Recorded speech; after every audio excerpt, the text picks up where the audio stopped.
Assalamualaikum warahmatullahi wabarakatuh. Alhamdulillahirabbil alamin. Pada kesempatan kali ini, kami dari kelompok 1 kelas 6A Akuntansi Syariah akan membahas mengenai sejarah perkembangan zakat.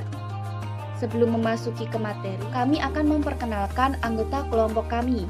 Yang pertama ada Selvi Meyana dengan akhiran NIM 015, Muhammad Nur Soleh dengan akhiran NIM 016, Wahyu Siti Fatimah dengan akhiran NIM 025, Muna Nahda Azahra dengan akhiran NIM 029, Nurul Istiqomah dengan akhiran NIM 034, Aprilia Fatmawati dengan akhiran NIM 037, dan Sandra Sri Pramono dengan akhiran NIM 038. Sejarah awal mula zakat itu bermula pada masa Rasulullah Shallallahu Alaihi Wasallam, sesuai dengan pendapat beberapa ulama yang tentunya sahih kebenarannya. Pada masa Rasulullah, tepatnya pada tahun pertama Hijriyah, itu turun perintah zakat pada Quran Surat Ar-Rum ayat 39. Kemudian, pembahasan zakat lebih lanjut itu terdapat pada tahun kedua Hijriyah yang bertepatan di Madinah. Pada tahun tersebut terdapat praktik zakat pertama, yaitu zakat fitrah, yang dibayarkan sebelum sholat id sebesar 1 sak kurma, tepung, atau setengah sak gandum. Kemudian pada tahun tersebut juga muncul surat-surat yang membahas mengenai zakat. Ada Quran Surat Al-Luqman ayat 4, kemudian Quran Surat Al-Fusilat ayat 6-7, kemudian Quran Surat At-Taubah ayat 60 yang membahas tentang golongan orang yang berhak mendapatkan zakat. Kemudian Quran Surat At-Taubah ayat 103 tentang tujuan dari zakat, yaitu untuk membersihkan jiwa dan juga membersihkan hati. Kemudian ada Quran Surat At-Taubah ayat 34-35 tentang sanksi jika seseorang tidak membayarkan zakat. Pada masa tersebut Rasulullah juga mendirikan Baitul Mal yang berlokasi di Masjid Nabawi. Kemudian Rasulullah juga mengutus para sahabatnya untuk mengelola zakat atau menjadi amil zakat. Setelah Rasulullah Shallallahu Alaihi Wasallam wafat, kepemimpinan dan juga pengelolaan zakat itu diatur oleh Abu Bakar As-Siddiq. Pada saat tersebut banyak sekali umat muslim yang enggan menunaikan sholat dan juga membayar zakat. Kemudian Khalifah Abu Bakar As-Siddiq mengambil langkah untuk memerangi barang siapa yang tidak menunaikan sholat dan membayar zakat. Kemudian pada masa Abu Bakar, terkait pemungutan zakat itu didasarkan pada prinsip sama rata. Kemudian pada masa Abu Bakar dan sampai beliau wafat, jumlah harta pada Baitul Mal itu hanya bernilai 1 dirham. Setelah Abu Bakar wafat, kemudian kepemimpinan dan juga pengelolaan zakat tentunya diatur dan dipimpin oleh Khalifah Umar bin Khattab. Pada masa Khalifah Umar bin Khattab, beliau memperluas pendirian Baitul Mal ke Mekah, Syria, Basrah, Kufah, Palestina, dan Mesir, karena beliau juga melakukan ekspansi wilayah Islam ke wilayah-wilayah tersebut, sehingga memudahkan beliau untuk mendirikan Baitul Mal di wilayah-wilayah tersebut. Kemudian pada masa Umar bin Khattab, terkait sistem administrasi itu tertata dengan rapi dan juga berpusat di Madinah. Kemudian fungsi Baitul Mal itu semakin bertambah, salah satunya sebagai pelaksanaan kebijakan fiskal negara. Kemudian pada masa Umar bin Khattab, terkait pengenaan zakat itu semakin meluas. Salah satunya zakat pada karet dan juga madu. Setelah Khalifah Umar bin Khattab wafat, kemudian dilanjutkan oleh Khalifah Utsman bin Affan. Pada masa Utsman bin Affan, penggolongan zakat itu dibagi menjadi 2. Yang pertama ada zakat al-amwal az-zahirah, yaitu harta benda yang tampak. Kemudian yang kedua ada zakat al-amwal al-batiniyah, harta yang tersembunyi. Kedua zakat di atas itu dibayarkan dengan laporan self-assessment, yaitu kebijakan penarikan zakat diberikan kepada pemiliknya masing-masing. Mengapa? Agar mereka tidak merasa terganggu dan merasa aman dari oknum-oknum yang mengumpulkan zakat dengan cara yang tidak baik. Kemudian pada masa Utsman, perhitungan zakat itu dikurangi dengan utang para pembayar zakat. Kemudian terkait perkembangan zakat itu semakin pesat karena Utsman bin Affan telah melakukan ekspansi wilayah ke Tunisia, Siprus, dan yang lainnya, seperti yang dilakukan oleh Khalifah Umar bin Khattab. Kemudian, pengelolaan zakat serta kepemimpinan dilanjutkan oleh Khalifah Ali bin Abi Thalib. Pada masanya, terkait pendistribusian zakat itu juga semakin meluas. Kemudian, untuk golongan fakir miskin dan pengemis buta non-Islam itu untuk hidupnya akan ditanggung oleh Baitul Mal. Kemudian pada masa Ali bin Abi Thalib itu beliau juga turut mendistribusikan zakat kepada para mustahik. Kemudian setelah Ali bin Abi Thalib wafat dilanjutkan oleh Umar bin Abdul Aziz. Pada masanya pengelolaan zakat itu dilakukan secara lebih profesional. Kemudian jumlah zakat itu semakin melimpah karena adanya kesadaran kolektif dan pemberdayaan zakat yang lebih optimal. Kesadaran dari para masyarakat, kemudian pemimpin, dan juga kepercayaan akan para pengelola zakat, sehingga munculnya masyarakat yang sejahtera dan pembayaran zakat semakin terkoordinir dengan baik. Selanjutnya pembahasan mengenai landasan hukum zakat. Zakat hukumnya wajib bagi setiap umat muslim. Apabila umat muslim tersebut mengingkarinya, maka orang tersebut merupakan orang yang kufur. Nah, dari hukum yang mewajibkan umat Islam untuk membayar zakat ini tadi diperkuat dengan adanya dalil-dalil yang berasal dari Al-Quran dan hadis Rasulullah. Salah satunya melalui firman Allah surat Al-Baqarah ayat 43, di mana dalam firman Allah ini kita diperintahkan selain mendirikan sholat, kita juga diperintahkan untuk menunaikan zakat.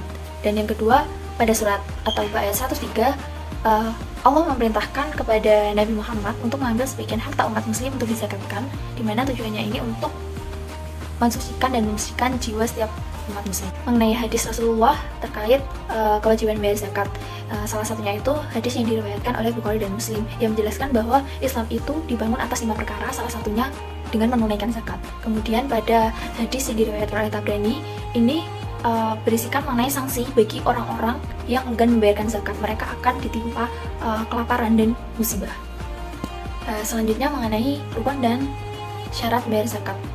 Rukun zakat itu terdiri atas niat membayar zakat, adanya muzaki atau orang yang membayar zakat, terus adanya mustahik, orang yang menerima zakat, dan harta benda yang dizakatkan.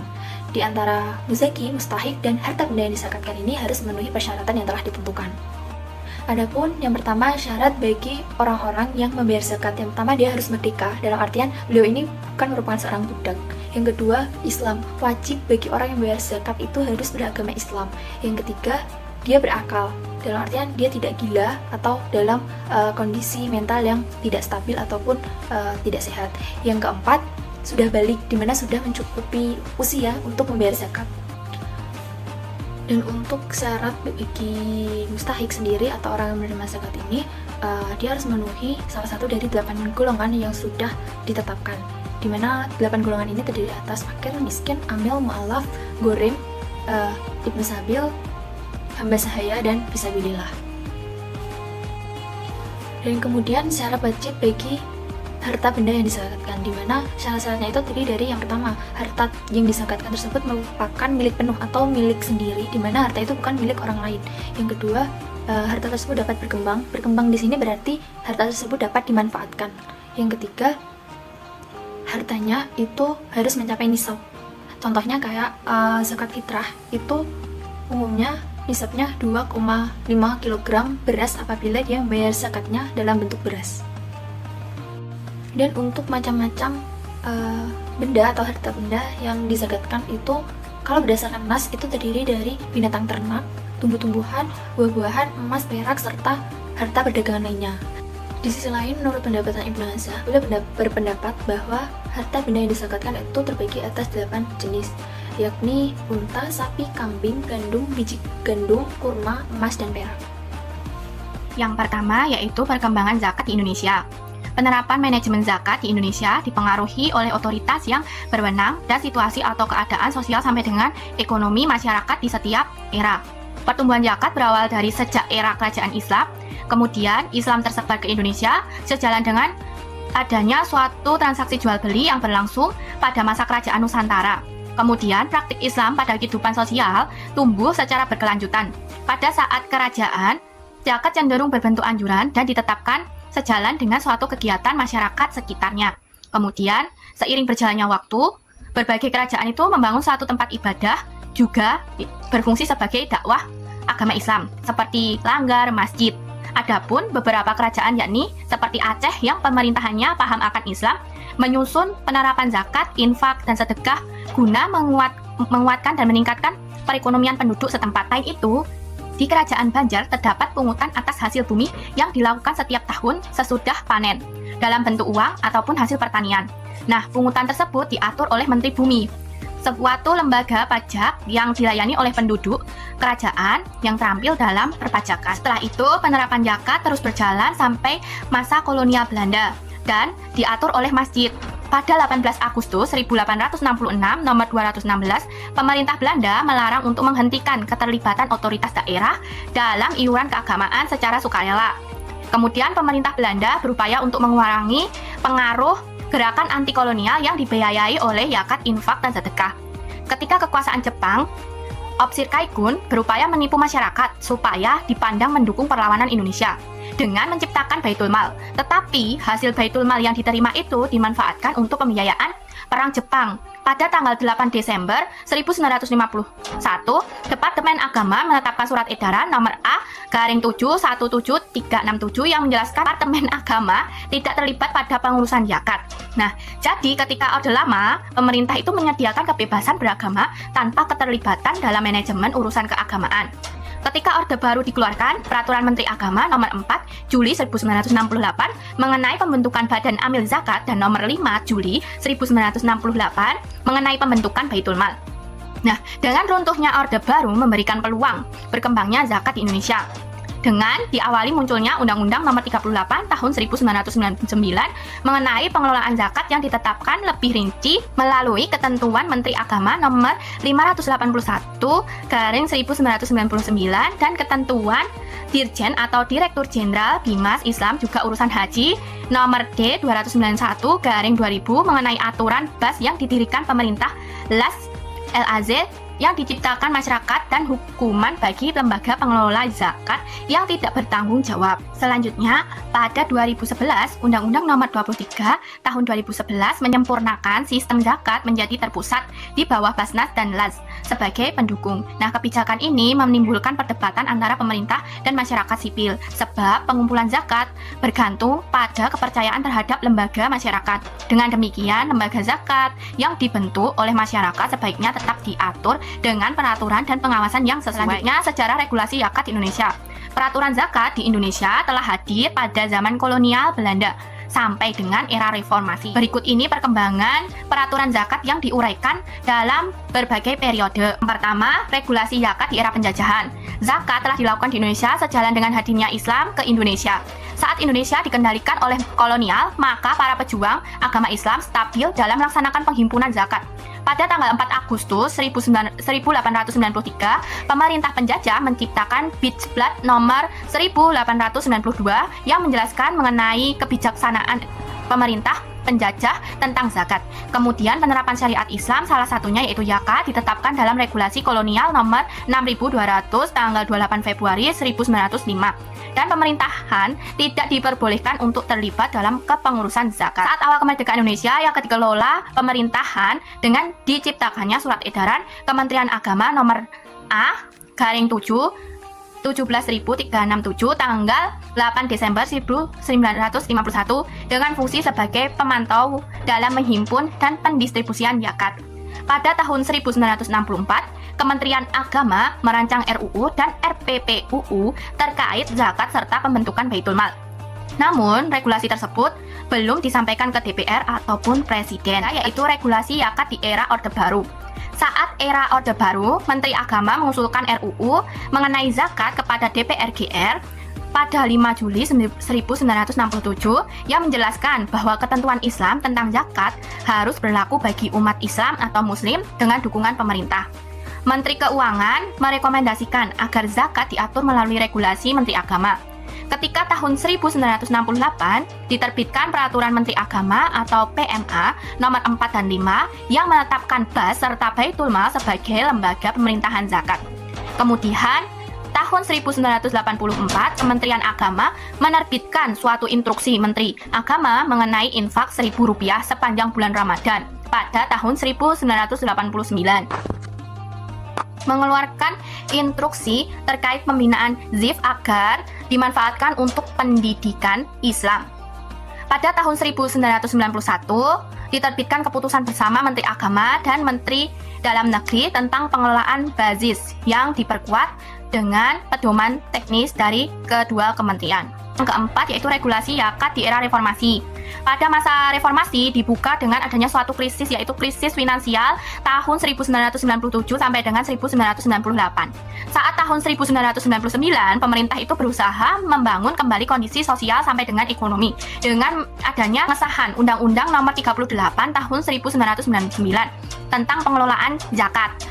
Nah, peraturan ini bertujuan untuk memperbaiki manajemen zakat supaya pengelolaan zakat itu lebih efektif dalam meningkatkan kesejahteraan masyarakat dan juga memperkuat praktik tersebut. Pemerintah menciptakan keputusan Menteri Agama Nomor 581 tahun 1999 dan keputusan Direktur Jenderal Bimas Islam dan Urusan Haji Nomor D/291 tahun 2000 mengenai pedoman teknis pengelolaan zakat. Undang-Undang Nomor 38 Tahun 1999. Pemerintah telah memahami perannya sebagai regulator dalam pengelolaan zakat yang dituangkan ke dalam beberapa produk perundang-undangan.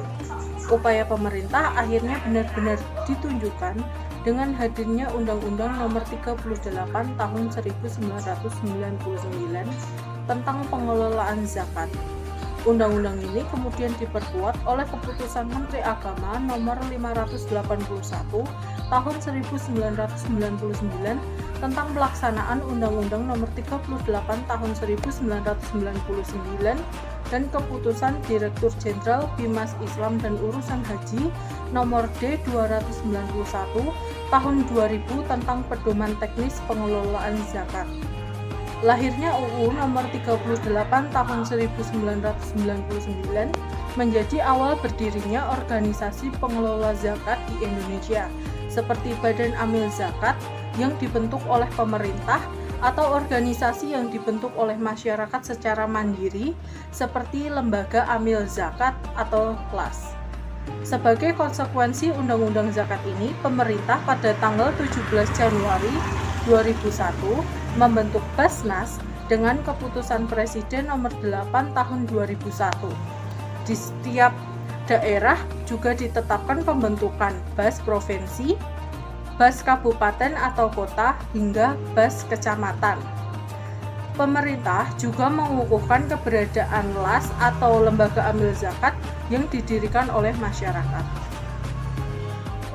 Undang-Undang Nomor 23 Tahun 2011.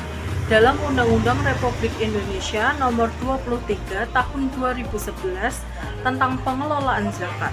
Pasal 1 ayat 7 disebutkan bahwa pemerintah membentuk suatu badan yang disebut Badan Amil Zakat Nasional yang selanjutnya disebut Basnas sebagai lembaga yang melakukan pengelolaan zakat secara nasional. Dalam pasal 8 disebutkan bahwa lembaga amil zakat yang selanjutnya disingkat LAS adalah lembaga yang dibentuk oleh masyarakat yang memiliki tugas membantu pengumpulan, pendistribusian, dan pendayagunaan zakat. Pada prinsipnya, Undang-Undang Nomor 23 Tahun 2011 hadir untuk menata perkembangan perzakatan di Indonesia. Undang-Undang Nomor 23 Tahun 2011 memperjelas dan mempertegas kedudukan serta tugas Basnas secara kelembagaan. Basnas merupakan lembaga pemerintah non-struktural yang bersifat mandiri dan bertanggung jawab kepada Presiden melalui Menteri. Sejumlah fungsi koordinasi yang wajib diselenggarakan Basnas yaitu perencanaan, pelaksanaan, pengendalian, pelaporan, pertanggungjawaban, pengumpulan, pendistribusian, dan pendayagunaan zakat. Adapun peraturan-peraturan lainnya pasca Undang-Undang Nomor 23 Tahun 2011 yakni yang pertama, Peraturan Pemerintah Republik Indonesia Nomor 14 Tahun 2014, yang kedua Instruksi Presiden Republik Indonesia Nomor 3 Tahun 2014, yang ketiga Peraturan Badan Amil Zakat Nasional Nomor 1 Tahun 2014. Yang keempat, Peraturan Badan Amil Zakat Nasional Nomor 2 Tahun 2014. Yang kelima, Peraturan Badan Amil Zakat Nasional Nomor 1 Tahun 2016. Yang keenam, Peraturan Badan Amil Zakat Nasional Nomor 2 Tahun 2016. Terdapat juga Fatwa Majelis Ulama Indonesia atau MUI, yakni yang pertama, Nomor 8 Tahun 2011 tentang Amil Zakat. Yang kedua, Nomor 13 Tahun 2011 tentang Hukum atas Harta Haram. Yang ketiga, Nomor 14 Tahun 2011 tentang penyaluran harta zakat dalam bentuk aset kelolaan. Yang keempat, Nomor 15 Tahun 2011 tentang penarikan, pemeliharaan, dan penyaluran harta zakat, intensifikasi pelaksanaan zakat. Yang kelima, mentasarufkan dana zakat untuk kegiatan produktif dan kemaslahatan umum. Yang keenam, pemberian zakat untuk beasiswa. Yang ketujuh, zakat penghasilan. Dan yang kedelapan, penggunaan dana zakat untuk istismar atau investasi. Praktek pengolahan OPZ. Pada Undang-Undang RI Nomor 38 Tahun 1999 tentang Pengolahan Zakat menguraikan bahwa pengolahan zakat mencakup kegiatan perencanaan, pengorganisasian, pelaksanaan, serta pengawasan terhadap pengumpulan, pendistribusian, dan pendayagunaan zakat. Tujuan pengolahan zakat yang tercantum dalam undang-undang ini antara lain: 1. Meningkatkan pelayanan kepada masyarakat dalam menjalankan kewajiban zakat sesuai dengan ajaran agama. Yang kedua, mengoptimalkan fungsi dan peran instrumen keagamaan sebagai upaya pencapaian kesejahteraan dan keadilan sosial. Yang ketiga, memaksimalkan hasil dan efektivitas zakat. Agar tujuan-tujuan tersebut dapat tercapai, pengolahan zakat harus dilakukan secara modern dan profesional dengan menerapkan pendekatan dan konsep New Public Management (NPM). Pendekatan ini mencakup beberapa aspek penting antara lain pengendalian, pengukuran kinerja, dan manajemen yang bersih. Perencanaan program organisasi pengelola zakat. Perencanaan adalah salah satu elemen penting dalam proses pengelolaan. Beberapa akademisi mendefinisikan perencanaan sebagai sebuah proses yang bertujuan untuk menentukan apa yang ingin dicapai di masa depan dan mendapatkan langkah-langkah yang diperlukan untuk mencapainya. Bagi masyarakat umum, perencanaan sering dianggap sebagai hal yang sederhana, hanya sebatas menentukan tindakan apa yang perlu dilakukan. Namun sebagaimana dijelaskan dalam definisi sebelumnya, perencanaan sebenarnya mempertimbangkan tindakan yang sepatutnya diambil. Hal ini berkaitan dengan visi, misi, dan rencana strategis organisasi. Strategi organisasi pengelola zakat untuk meningkatkan kualitas organisasi. Dalam upaya peningkatan kualitas organisasi demi mendorong kinerja OPZ yang lebih baik, terdapat beberapa strategi yang dapat diterapkan, antara lain: 1. Memanfaatkan teknologi informasi. Di era digital saat ini, proses pengorganisasian dalam koordinasi dapat dilakukan dengan lebih cepat dan efisien berkat dukungan teknologi informasi. Contohnya, untuk mengoptimalkan pengolahan YIS, Rumah Zakat telah mengembangkan sistem pengumpulan dana berbasis aplikasi daring online yang sesuai dengan yang mudah diakses internet di komputer maupun ponsel. Yang kedua adalah struktur organisasi yang sesuai. Untuk organisasi memegang peran penting bagi OPZ, di mana apabila struktur organisasi terlalu besar dapat mengakibatkan efisiensi dan kualitas dalam koordinasi. Yang ketiga adalah pengambilan keputusan yang cepat dan fokus. Organisasi perlu menjaga komitmen tetap visi-misi yang bertujuan jangka panjangnya. Oleh sebab itu, setiap pengambilan keputusan harus didasarkan pada nilai-nilai serta rencana strategis yang telah diterapkan. Pelaksanaan dan pengawasan program organisasi pengelola zakat. Pengawasan merupakan proses penetapan indikator kinerja organisasi pengelola zakat serta pengambilan tindakan yang diperlukan untuk mendukung keberhasilan kerja sesuai dengan harapan atau kesimpulan yang telah ditentukan. Untuk mencapai target kerja yang diinginkan, penting bagi organisasi pengelola zakat untuk membentuk dewan atau board yang bertugas melakukan pemeriksaan, pengawasan, dan perbaikan melalui evaluasi terhadap pelaksanaan sistem lembaga secara menyeluruh. Dewan ini dapat terdiri dari auditor internal organisasi pengelola zakat yang meskipun berkaitan dengan pengawasan keuangan memiliki tugas dan fungsi yang berbeda namun lebih spesifik. Penghimpunan dana zakat merupakan kegiatan utama dalam pengelolaan zakat yang bertujuan untuk meningkatkan perekonomian umat dengan memperbaiki kondisi ekonomi mustahik. Pengelolaan yang baik memerlukan dukungan dana zakat yang memadai agar manfaatnya dapat digunakan lebih luas. Tujuan zakat yaitu mengatasi masalah sosial seperti kelaparan, kesulitan tempat tinggal, dan memberikan bantuan pendidikan. Dalam aspek ekonomi, zakat menjadi media perputaran kekayaan agar tidak hanya berputar di kalangan orang kaya, serta menjadi instrumen pemerataan pendapatan ekonomi masyarakat Muslim. Pengumpulan dana zakat dilakukan dengan cara menerima langsung dari muzaki atau bekerja sama dengan bank. Kemudian dana zakat yang sudah terkumpul disalurkan kepada mustahik sesuai dengan syariat yang berdasarkan prinsip pemerataan, keadilan, dan kewilayahan. Menurut Pangyup 2020, strategi kinerja pengumpulan zakat dan marketing merupakan 3 unsur yang penting dalam mengoptimalkan dana zakat. Suatu lembaga amil zakat dapat meningkatkan penerimaan dana zakat dengan cara menerapkan strategi fundraising secara efektif dan efisien. Strategi fundraising zakat merupakan suatu upaya lembaga amil zakat untuk mengumpulkan dana dari muzaki dengan menggunakan pendekatan yang tepat. Berdasarkan Undang-Undang Nomor 23 Tahun 2011, Basnas bertugas mengumpulkan zakat, infak, sedekah, dan dana sosial keagamaan lainnya. Dalam pengumpulan zakat, Basnas memiliki 2 pendekatan utama. Yang pertama, penghimpunan badan, meliputi korporasi swasta, BUMN, lembaga negara, dan kementerian yang bersifat mengikut dan kolektif, dengan potensi dana yang cukup besar dan pasar homogen. Yang kedua, penghimpunan individu, menyusuri individu dan UMKM yang bersifat tidak mengikat dan individual, melayani pengumpulan dana yang relatif kecil dengan layanan yang disesuaikan dan segmen pasar heterogen. Basnas memiliki 2 pendekatan utama dalam penghimpunan zakat, yaitu penghimpunan badan. Penghimpunan badan dibagi menjadi 3. Yang pertama ada zakat badan, terdiri dari zakat perniagaan dan zakat perusahaan.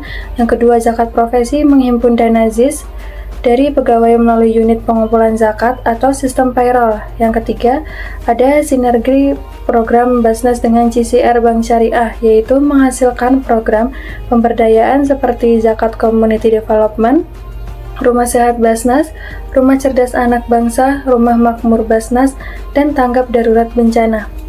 Kemudian ada penghimpunan individu.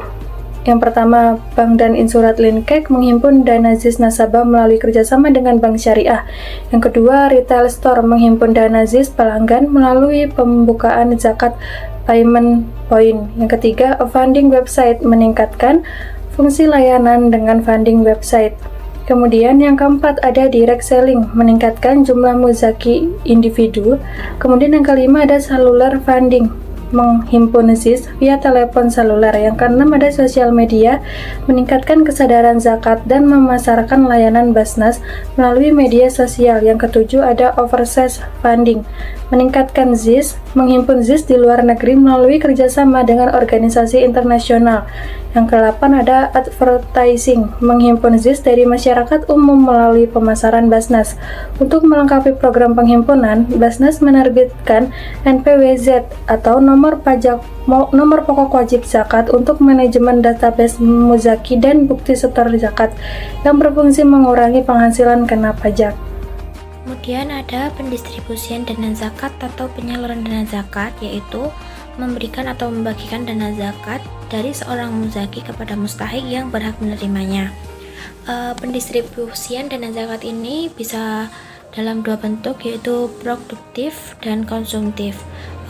Untuk penyaluran dana zakat produktif yaitu bisa berupa modal usaha atau pelatihan keterampilan. Untuk konsumtif bisa seperti pelayanan kesehatan, beasiswa, dan juga pemberian dana zakat kepada fakir dan juga miskin. Kemudian ada golongan orang yang dapat menerima zakat. Ada 8 golongan yang bisa disebut sebagai mustahik. Yang pertama yaitu fakir. Fakir adalah orang yang tidak memiliki pekerjaan dan juga tidak dapat memenuhi kebutuhannya. Yang kedua yaitu miskin. Miskin adalah orang yang mempunyai pekerjaan namun ia tidak dapat memenuhi kebutuhannya. Yang ketiga yaitu rikob. Rikob adalah seorang budak. Kemudian ada mu'alaf. Mu'alaf adalah orang yang baru saja masuk Islam. Kemudian ada amil. Amil adalah seseorang atau sekelompok yang diutus untuk mengelola zakat. Kemudian ada ibnu sabil. Ibnu sabil adalah orang yang sedang berada dalam perjalanan, kemudian dia kehabisan ongkos dan uang makan, dalam artian ia berjalan untuk kebaikan. Kemudian ada fisabilillah, ada seorang yang sedang berjuang atau dalam peperangan untuk mempertahankan Islam. Yang terakhir yaitu ghorimin. Ghorimin adalah orang yang memiliki hutang dan juga ia tidak dapat melunasi hutangnya. Ini ya juga ada catatan, yaitu hutangnya digunakan untuk hal kebaikan, bukan untuk maksiat atau yang lainnya. Jadi ada 4 bentuk pendistribusian dana zakat. Yang pertama yaitu zakat konsumtif tradisional, yaitu dana zakat yang dapat digunakan langsung oleh penerimanya seperti penerima bantuan bencana alam. Yang kedua yaitu pendistribusian dana zakat konsumtif kreatif, yaitu pemberian dana zakat dalam bentuk lain dari dana zakat sebelumnya, misalnya seperti alat sekolah ataupun beasiswa. Yang ketiga yaitu pendistribusian dana zakat produktif tradisional, yaitu pemberian alat produktif, misalnya seperti alat usaha atau ternak juga bisa. Kemudian yang keempat yaitu pendistribusian dana zakat produktif kreatif, yaitu pemberian dana zakat berupa modal usaha untuk meningkatkan kesejahteraan mustahik.